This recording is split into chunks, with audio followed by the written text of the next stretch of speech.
Welcome back. CTV News continues its series of in-depth interviews with central figures in the strained police force-U.S. relations.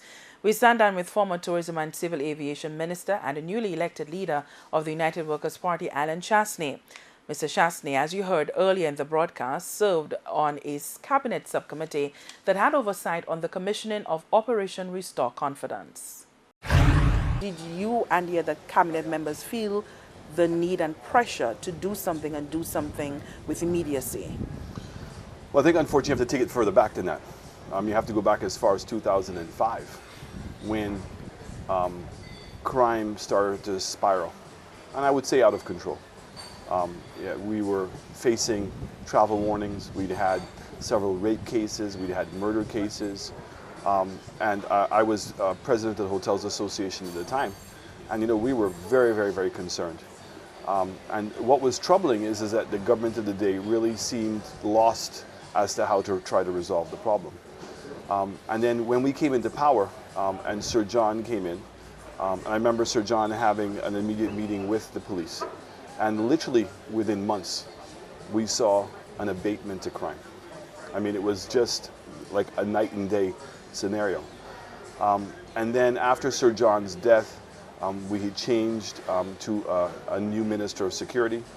And then all of a sudden, we started to see the ugly head of crime rise. And this one was even more dramatic in that it was so clearly that this was gang related.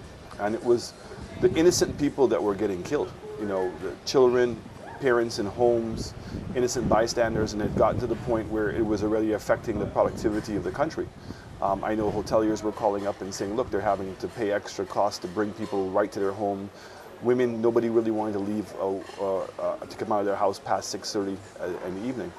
And we felt that, by giving support to the police, and the police drawing a line in the sand per se, was an important step. And that, that we had their backing. And remember, everybody thinks of just the words, but there was all the physical things that went with it. The improved telecommunication systems, the safety equipment, the telecommunication systems, the new vehicles that had come in, the enhancement of the police stations. So it wasn't just about actions, it was really to give confidence to the police that we were behind them. Certainly nobody had developed a hit list that was being recorded, and Cabinet's role was really just to give moral support and financial support to the police. But there was no cabinet minister of my knowing that was involved in any other activity. It was left to the police to be able to resolve the situation. And then there was also a structural change at the top of the police. We made the decision to move Commissioner Regis and bring in Vernon Francois as the acting chief of police. We put in new deputies, and we strengthened the police force. And I think that it was all those actions collectively together that made the program successful, not one thing by itself. So why the removal of Osbert Regis? And as someone on the ministerial subcommittee, perhaps you'd have had that information or some insight as to why at that time his removal was necessary, given in light of what you've just said, that there seemed to have been some abatement and then a spike again, which some analysts may say, the trend was not that unusual. I would say to you that pre to us coming back into power in 2007, there was clearly a division within the police force in terms of two very strong leaders, in Herman Gill Francis and in Mr. Regis. Herman Gill was sent on leave because he had a lot of leave due to him. So Mr. Regis was given a period of time to try to put the house in order. And I don't think that we had the confidence that he could do that. And I think I'd rather just leave it at that. There's, obviously more to it. Nothing illicit, nothing illegal. Just I don't think that he had the confidence of cabinet, nor did he have the confidence of the Minister of Security at the time that he could, in fact, do the job.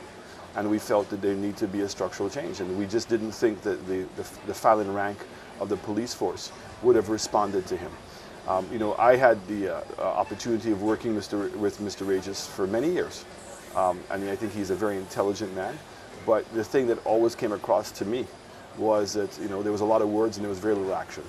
And I'm not saying it was entirely his fault, but that was certainly the sentiment at the time. And sometimes, even if a person is capable, they've just been there for a while, and a change all of a sudden can bring about a bigger change.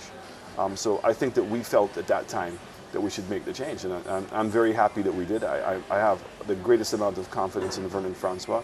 I don't think that a lot of people had seen that level of leadership skills in him prior to that. And he just has a very quiet demeanor, strong demeanor, I think, which is exactly what the police force needed.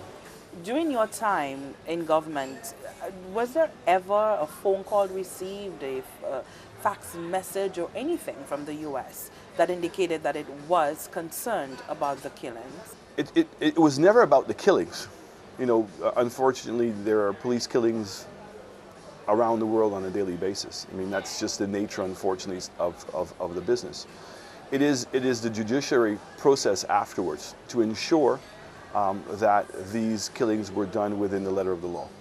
And I think that it's not a stretch for anyone to understand that our judiciary system is weak. I think that Mary Frances, hit the nail on the head.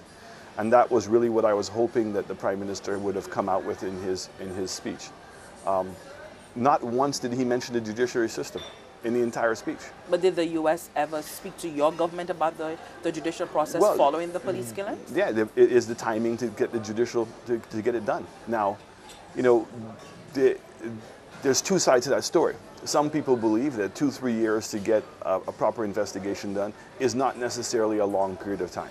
And if you look at other parts of the world, that's the case. And I think that the U.S. was willing to go along with that, i.e. there was no sanctions.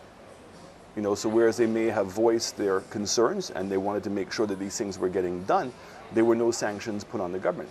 I mean, up until the beginning of this year, as an example, the U.S. government, negotiated by our government, delivered 2 Coast Guard boats, over $1 million each. So, up until May, when we had the training seminar here with the U.S., they had not put any sanctions on. So then you're saying that there was a period that the U.S. had given to your administration to deal with the matter within the judicial system, and that period has expired without the U.S. being satisfied?